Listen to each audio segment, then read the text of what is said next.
뎁스 카메라를 이용한 3D 스캐닝 시연을 시작하겠습니다. 3D 백신 팀장 표승주입니다. 진행은 다음과 같습니다. 개요에서 전반적인 것을 설명하고 프로젝트에 대해 설명합니다. 그리고 데모를 하고 마무리를 하겠습니다. 팀원을 소개하겠습니다. 저는 RGB 포인트 클라우드 생성 및 실시간 스트리밍, 물체와 3D 모델 간 1:1 스케일 대응, 3D 포인트 클라우드 처리 및 합성을 맡았습니다. 박도훈 학생은 하드웨어의 펌웨어 개발, 실시간 스트리밍 및 키 입력, 파이썬 매트랩 연동을 맡았습니다. 천재원 학생은 ROI 알고리즘을 이용한 배경 처리, 뎁스 카메라 관련 GUI 개발, 구현을 맡았습니다. 강수미 학생은 뎁스 카메라 관련 GUI 개발, 구현을 맡았습니다. 저희가 캡스톤 디자인을 막 시작했을 때, 프로젝트를 막 시작하려 할 때 저희의 삶이 많이 바뀌기 시작했습니다. 그것은 바로 여러분들도 아시는 팬데믹 사태입니다. 이 팬데믹으로 인해서 많은 부분이 바뀌었는데요. 저희는 온라인 쇼핑에 집중했습니다. 이 온라인 쇼핑 시장이 크게 확대됐는데 이 6월 통계청 자료를 가져왔습니다. 2020년 통계청 자료에 의하면 같은 해에 전년 동월 비율이 이제 평균적으로 이제 19% 상승했습니다. 생활용품이나 가구 이런 건 40, 50%까지 증가를 했는데요. 아무래도 직접 대면하지 않고서 필요한 물품을 구매할 수 있다는 그런 장점 때문이겠죠. 그러나 장점만 존재하지는 않습니다. 이 자료를 보시면 2020 월드와이드 비즈니스 연구소에서 집계한 자료입니다. 반품률이 30% 가까이 나옵니다. 그리고 2019년 리턴 매직에서 조사한 반품 사유는 50% 가까이 예상과 다른 크기 때문이었습니다. 온라인 쇼핑의 단점은 물건을 직접 경험해보고 구매할 수 없다는 겁니다. 당연한 얘기긴 하죠. 온라인으로 픽셀로 된 사진들을 보고 구매를 해야 되니까요. 그렇다면 이 직접 경험한다는 것은 어떤 뜻일까요? 저희는 물체를 직접 살펴본다는 사실에 집중했습니다. 직접 살펴보면 얻을 수 있는 정보는 두 가지로 결론을 내렸는데요. 먼저 알려드리기 전에 쇼핑하러 가셔가지고 수세미를 산다고 가정을 해보죠. 그럼 이 수세미가 너무 작으면 안 되고 또 내 손에서 벗어날 정도로 크면 또 불편하고, 이 포장에 담겨 있지만 뭐 재질은 뭘로 되어 있을 때 대충 보면 이제 예측이 됩니다. 그런 부분에서 직접 이제 실제 크기를 알 수 있고요. 그리고 다양한 각도에서 이리저리 살펴볼 수 있다는 겁니다. 그래서 저희는 이 직접 경험하는 부분을 어떻게 온라인으로 옮겨올까 고민을 했고 프로젝트의 목표를 정했습니다. 이 온라인에서의 오프라인처럼 경험의 질을 높이는 방법을 찾는 것입니다. 그래서 물체의 스펙과 모양을 3D로 표현하는 프로젝트를 진행하게 되었습니다.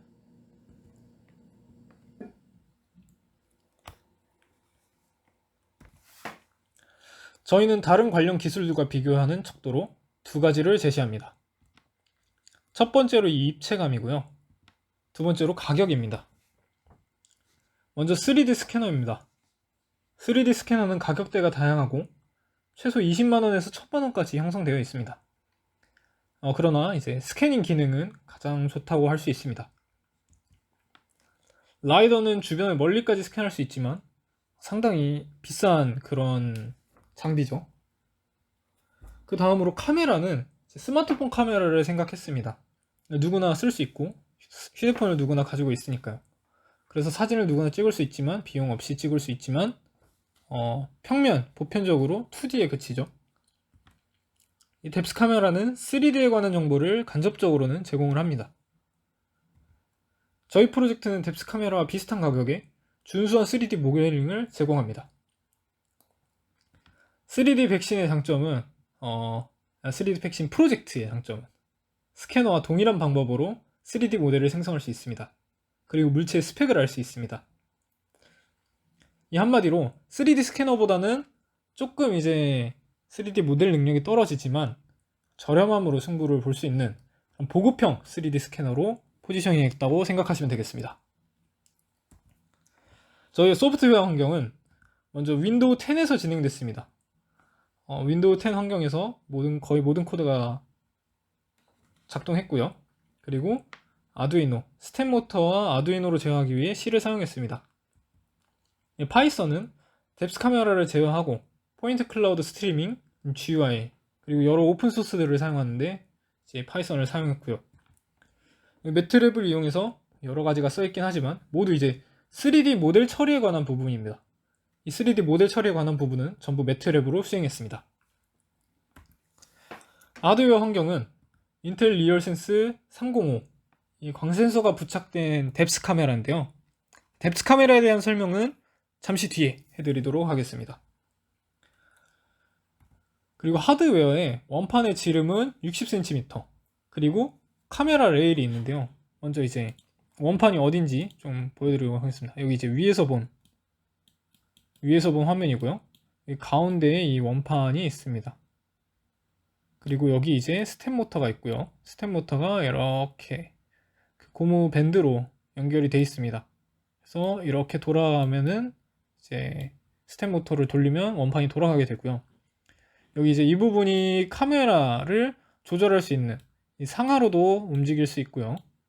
앞뒤로도 그 필요에 따라서 움직일 수 있습니다. 그럼 카메라 레일이 함께 있습니다. 이것에 대한 스펙들을 저희가 파악할 수 있고요. 그리고 저희가 그 아두이노로 제어한 이 스텝 모터로 회전하는 한 이벤트, 한 단위를 이제 90도로 정했습니다. 그래서 한 이벤트마다 90도를 단위로 저희가 설계를 했습니다. 이제 뎁스 카메라에 대해서 조금 설명을 해드릴게요. 뎁스 카메라가 뭐냐? 이 뎁스 카메라는 기본적으로 보시는 화면처럼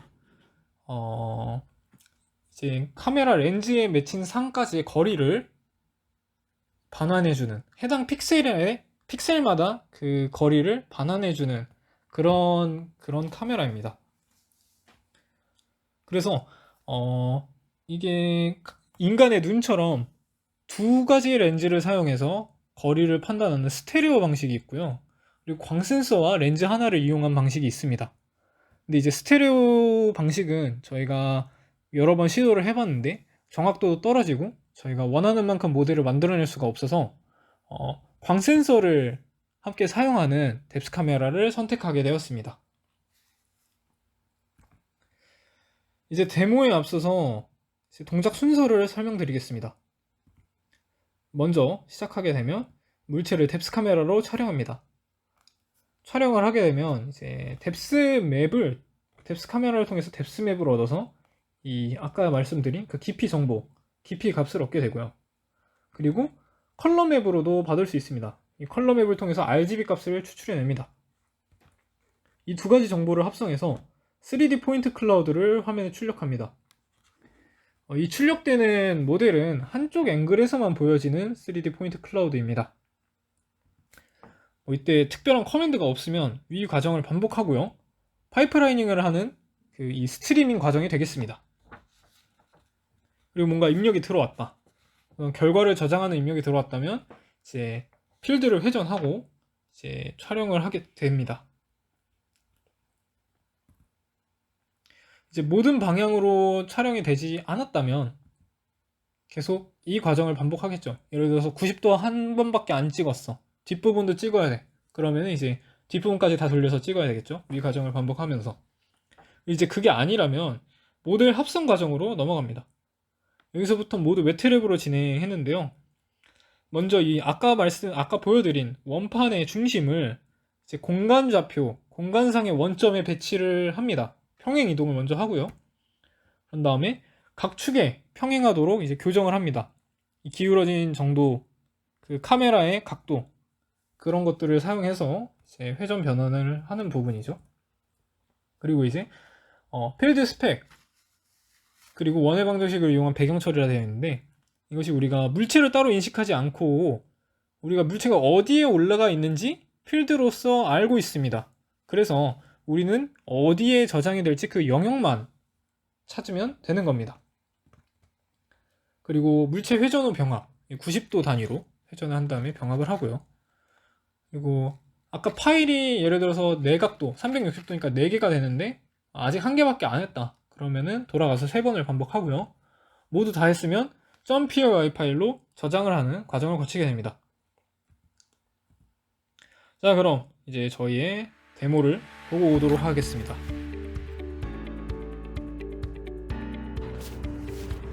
데모를 시작하도록 하겠습니다.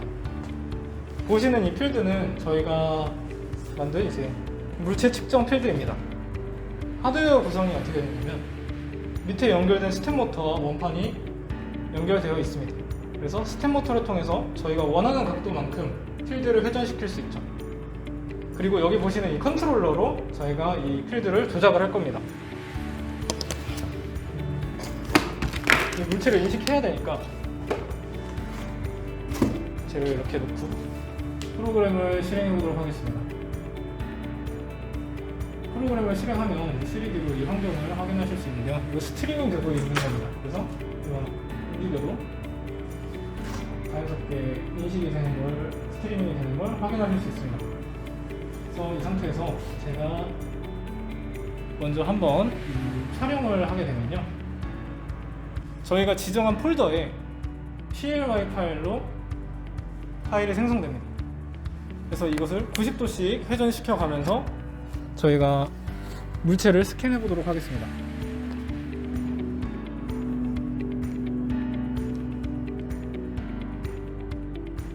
네, 또 인식을 하고요.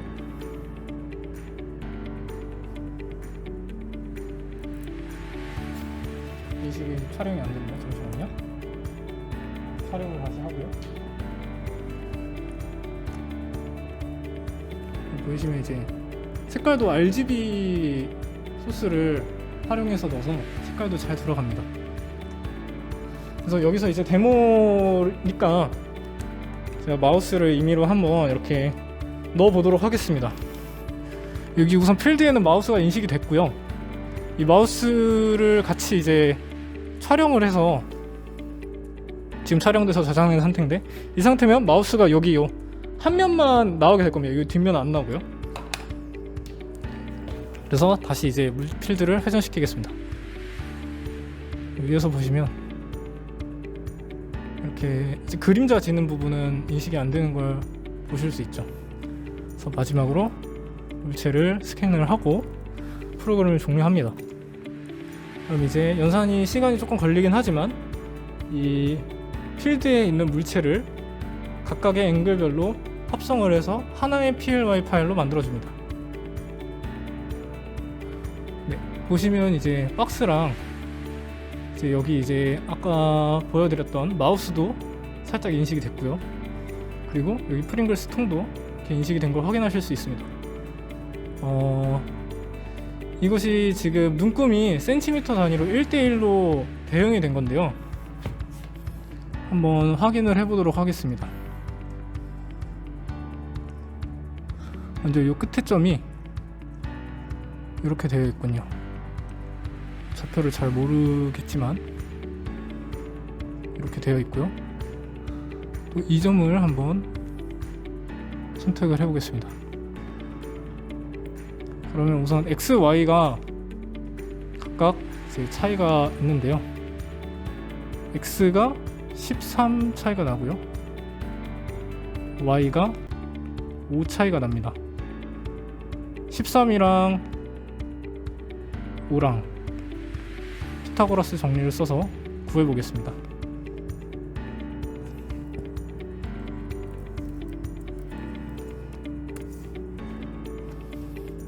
13의 제곱은 169 그리고 25 그러면 194를 루트를 씌우면 루트가 어디 있나요? 13.9가 나오네요. 13.9가 나오고 실제 길이를 한번 측정해 보도록 하겠습니다.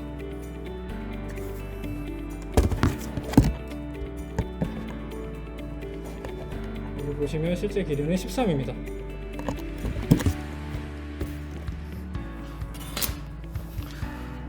네, 보시는 것처럼 오차가 있기는 하지만 이제 한 눈금당 1cm 단위를 반영을 했고요. 이걸 종료하면은 여기 이제 파이널 모델이라는 파일이 생깁니다. 이 파이널 모델을 열어보면 이제 다른 3D 프로그램에서도 호환성을 갖추고 있다는 것을 확인할 수 있습니다. 여기서 보시면 이제 물체가 합성이 된 걸 확인하실 수 있고요. 이게 조금 벌어져 있는 것도 보이네요. 사실 저희가 이제 이 사각형 박스 부분이 90도가 맞지 않아서 이전에 이미 오차를 측정해서 그 오차를 반영을 했었는데요. 그럼에도 불구하고 이런 오차가 나는 이유를 다음 슬라이드에서 설명드리도록 하겠습니다. 완성된 모델에서 앵글 합성이 완벽하지 않았습니다. 저희는 그 이유를 두 가지로 생각했습니다. 첫 번째는 원판의 중심이 정교하게 설정되지 않았을 수 있습니다. 이 물리적인 원판의 중심과 저희가 디지털, 공간상에서 설정한 이 0,0 원점이 일치하지 않은 경우에 이 어긋난 중심을 기준으로 계속 회전해서 합성을 했기 때문에 오차가 날 수 있습니다. 그리고 두 번째로 스텝모터의 오차인데요. 좀 이 부분을 주요하게 생각합니다. 아까 설명을 들을 때 이 스텝모터와 연결되어 있는 이 원판이 고무밴드로 저희가 설계를 했는데요. 이 고무밴드가 조금씩 밀리는 현상이 있었습니다. 그래서 한 이벤트마다 90도만큼 회전을 시켰으나 실제로는 90도보다 조금 부족하게, 좀 모자라게 돌아가는 그런 현상이 있었습니다. 이 모델 결과물을 놓고 보자면 이제 이 부분이 가장 많이 어긋났죠. 이 부분이 이제 실제로 재보면 5.2도 정도가 틀어져서 나옵니다. 저희가 이전에 오차를 반영하기 위해 20회 정도 이제 오차를 측정해 봤는데요. 1회를 90도로 할 때 각각 4도, 4도, 10도, 10도 내외로 이렇게 5도 내외로 이렇게 오차를 보였고요. 오차들의 평균은 5.6도고 표준 편차는 2.87이었습니다. 그래서 뭐 어쩔 때는 오차가 없고 어쩔 때는 오차가 이렇게 크고 뭐 그런 경우가 있었죠. 그래서 5.6도를 반영해서 저희가 합성할 때 이제 95.6도를 이제 돌려서 합성을 해도 이제 에러가 누적되는데요. 아무래도 표준 편차가 있다 보니까 이제 불규칙적으로 튀는 그런 부분이 누적돼서 이런 5.2도의 오차가 생긴 것으로 판단됩니다. 좀 하드웨어에 신경 쓸 거라고 하는 후회도 조금 남고요. 저희의 이야기는 여기까지입니다. 그래서 좀 마무리를 하자면요. 올해 코로나로 인해서 이제 캡스톤을 진행하기 벅찬 한 해였습니다. 사실 이제 2학기가 시작되기 전까지는 저희가 뎁스 카메라를 사지 않고 직접 뎁스 맵을 구현해 보려고 이제 많은 시도를 했는데요. 직접 만들지 못해서 아쉬웠습니다. 저는 아쉬운 정도가 아니라 좀 많이 받아들이지 못하는 상태였고요. 그래서 이 받아들이지 못한 채로 안 되는 일을 계속 붙잡아서 저도 지치고 좀 팀원도 많이 지치는 상태였습니다. 담당 교수님이 황광일 교수님이셨는데요. 팀이 부진할 때 계속 관심을 가져주시고 따뜻하게 격려해 주셨습니다. 그래서 덕분에 저희가 뎁스 카메라를 직접 구현하지 못했다는 사실을 받아들일 수 있었고요. 그리고 이제 저희가 진짜 이제 뎁스 카메라를 사서 수행할 수 있는 다른 일들, 계획했던 다른 일들을 이제 이룰 수 있게 집중할 수 있게 되어서 감사하게 생각합니다. 이곳에서 배우고 익힐 수 있도록 도와주신 많은 분들께 감사드립니다. 이상으로 시연을 마치도록 하겠습니다.